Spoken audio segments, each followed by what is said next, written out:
Hi all, I have another fantastic game to show you from TCEC Super Final. So this is TCEC's 17th edition. This is in round 33. Stockfish was playing with the white pieces. So we have d4 from Stockfish. Leela plays knight f6. We have a king's engine from the opening, the fianchetto variation, or fianchetto variation if you prefer. So bishop g2, black castles, knight c3, knight bd7. White castles e5, e4, c6, h3. We're still in the book given queen b6. This is one of the lines that Garry Kasparov used to use in the King's Engine with the black pieces. We have c5, a disruptive pawn sacrifice. D takes e5, knight e8, and here is the end of the book. So what does Stockfish play here? We have the move knight a4. And Leela replies with queen a5 in a Kasparov game, or two Kasparov games. Queen a6 was chosen, not queen a5.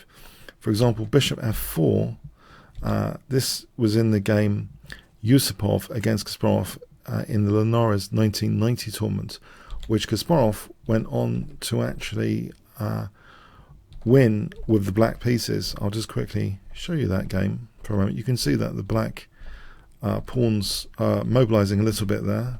A bit of queenside counterplay is emerging, and Kasparov putting pressure on the center there, exchanging off a couple of rooks, and the queenside pawns seem a dangerous long-term mass for endgames. Two connected passed pawns there, so you can see a general trend tactic here. Bishop d7.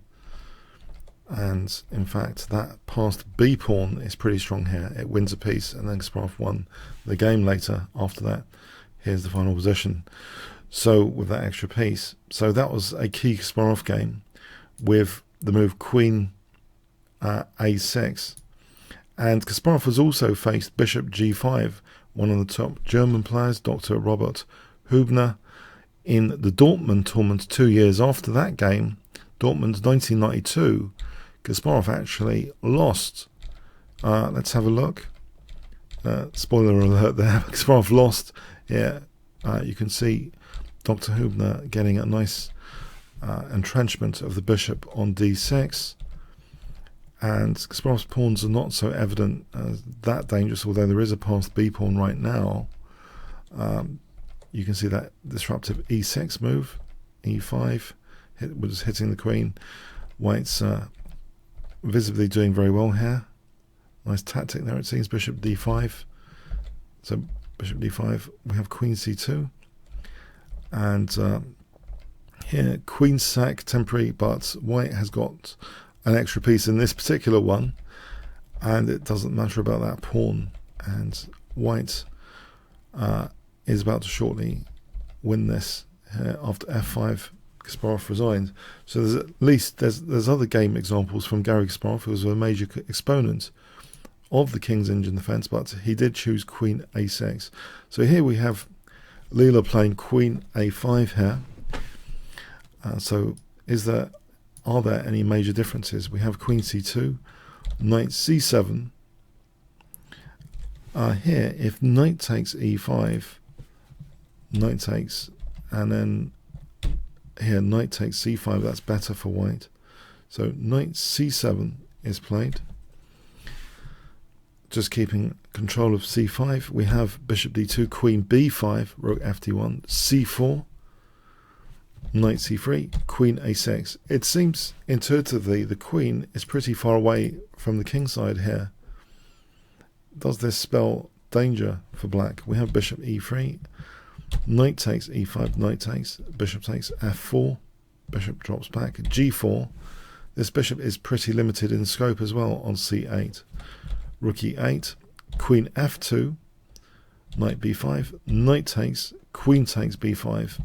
If c takes b5, then e5, black is pretty tied down. Look at these bishops x-raying the queen side.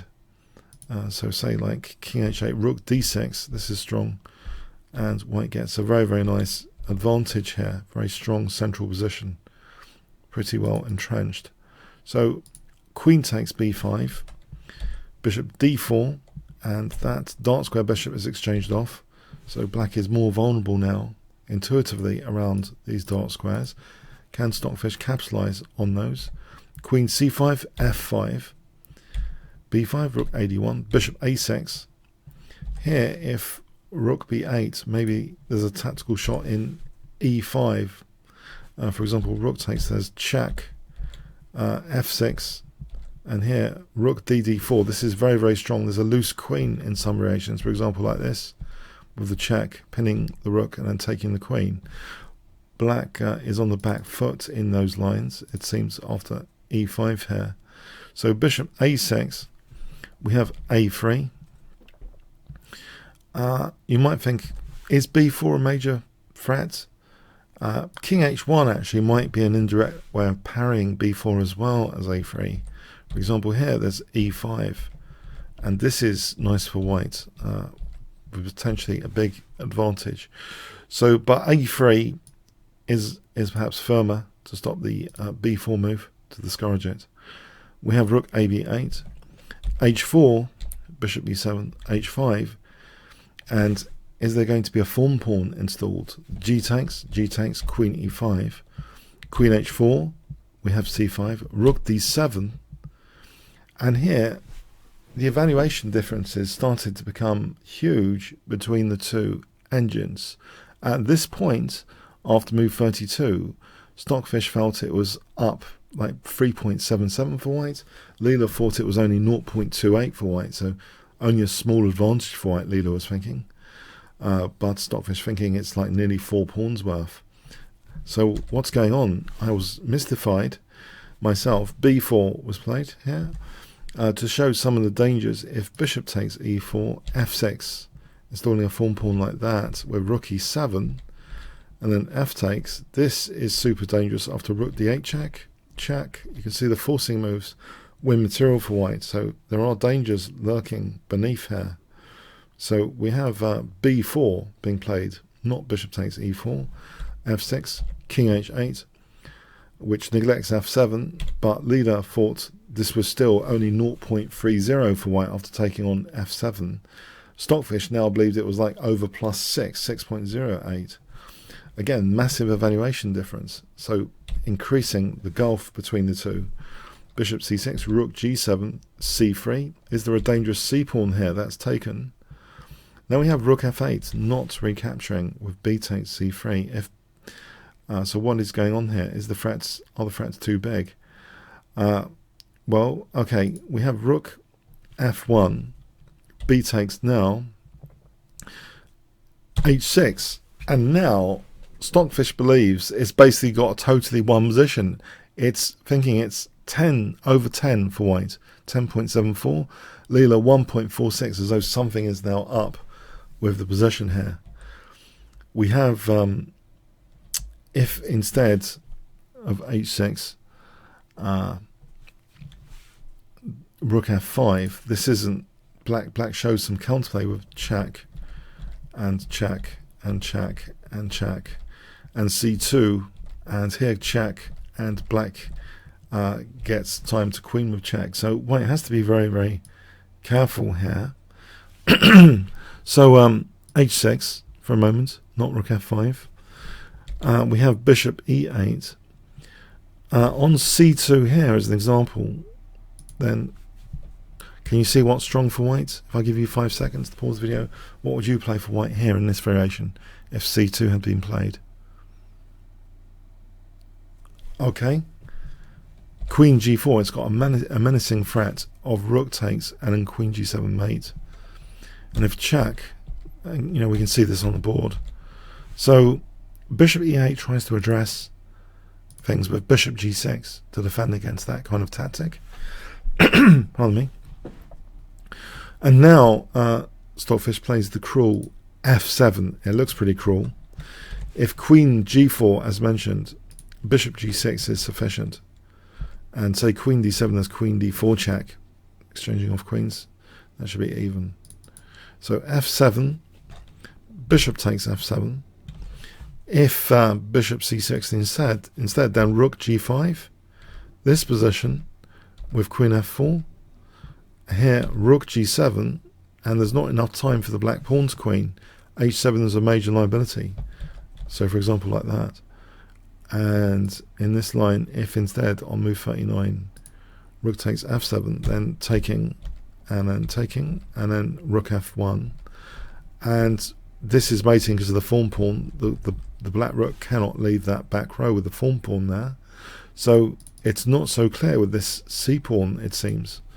So white is winning a piece here, and Leela is counting on the c pawn, but it's now at this point an evaluation of plus 15, over plus 15 for white, 15.33 to be precise, and 2.83 for Leela. You can see these evaluations step by step if you go to TCECchess.com and look at the archive game. So something's gone dreadfully wrong for Leela, thinking from earlier underestimating, but now thinking it is nearly plus 3. Even Leela's thinking it's nearly plus 3. c2, we have rook f1. So the rook can't leave the back row without queen d8. We have rook g8, rook c1, check, queen f2, queen d1, queen f1, queen d4, check, king h1, queen d6, at least trying to pick off the form pawn. Rook takes, check, and now check, and now taking off this pawn. So okay, Leela's got 2 pawns for the bishop, but the black king now is exposed to that pinned rook. We have rook b2. So horrible ideas like rook b8 or moves. Check, check, bishop f1. Okay, losing another pawn. Okay, 3 pawns for the bishop. But in this particular position, the big snag is black's king safety. We have queen e8, but now bishop h3. And it's very, very difficult for black to defend. h5, we have bishop e6. King h7 seems a logical unpinning move, but now queen e5, and this looks very scary. We have king h6, and now rook b8, and Leela has to give up the queen and plays queen takes b8. If Leela doesn't, after queen e7, then check, check, check, rook takes, winning the queen and mating. So yeah, it's over. The king has been compromised. King safety has been totally compromised. The 3 pawns not enough for this bishop, because king safety has been destroyed, and the rest is just easy for Stockfish. After queen takes g7, that's it. Game was stopped here at this point. So a really brutal, crushing victory there from Stockfish. It predicted it had a massive advantage very early on, whilst Leela was thinking it was only a small advantage. So it was with this game just last night I thought Stockfish was the heavy favourite actually for this match. At this time control, hardware specs, etc., I thought Stockfish was a real all-seeing tactical monster. And since this game though, there's been other news changes in the event. So what an impressive game though from Stockfish in this round 33. This old King's Engine line that Kasparov had been playing in the 90s, questioned by Jerome, the master of the opening start positions. He's done a fantastic job throughout this TCEC event, picking really interesting opening lines from the past, representing iconic cultural chess history. And it's Kasparov's it's the birthday of Kasparov today as well. April the 13th, 2020. It's happy birthday, Garry Kasparov, if you're watching this video. And some people have said I look a little bit like Kasparov sometimes. So, okay, yeah. So echoes of Kasparov today. But yeah, the line on this occasion here is simulated as quite advantageous for white. So I hope you enjoyed this game. If you want to challenge me for a game, check out kingscrusher.tv, just that, put that in your browser, register, and I'll be able to invite you for a game shortly after, or bit.ly/chessworld. You can come and chat at kingscrusher.tv/discord, record number of chatters at the moment, very lively. There's those playlists, bit.ly/Leela Chess, or bit.ly/Magnus Carlsen Chess, or bit.ly/Kasparov. Okay, check them out. And comments, questions, likes, subscribes, all appreciated. Thanks so much.